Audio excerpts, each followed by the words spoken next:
मतदारसंघातली कामं हा प्रमुख मुद्दा आहे. कारण बेडवर असलो तरी लोकांची कामं झाली पाहिजेत.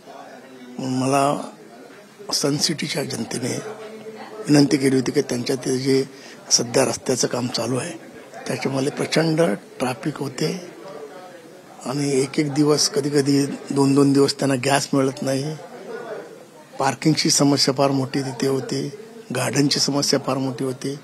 त्यामुळे अधिकाऱ्यांना सर्वांना मी ऑफिसला जाऊ शकत नव्हतो म्हणून त्यांना विनंती केली.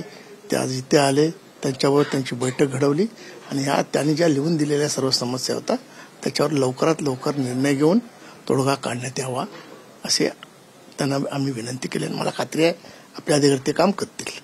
दादा, तुम्ही बेड रेस्टवर आहात, कधी परत तुम्हाला डॉक्टरांनी काय सल्ला दिलाय? किती दिवस तुम्हाला? डॉक्टरांनी मला 2.5 महिन्याचा सल्ला दिलेला आहे की 2.5 महिने बेड घरातून खाली उतरू नका. जे तुमचे कार्यकर्ते आहेत त्यांना काय संदेश दिला?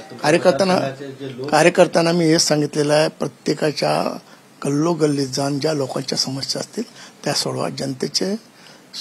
जनतेची सेवा हीच ईश्वर सेवा मला एकनाथ शिंदेने शिकवलंय. त्याप्रमाणे आमचे प्रत्येक कार्यकर्ता काम करत आहे.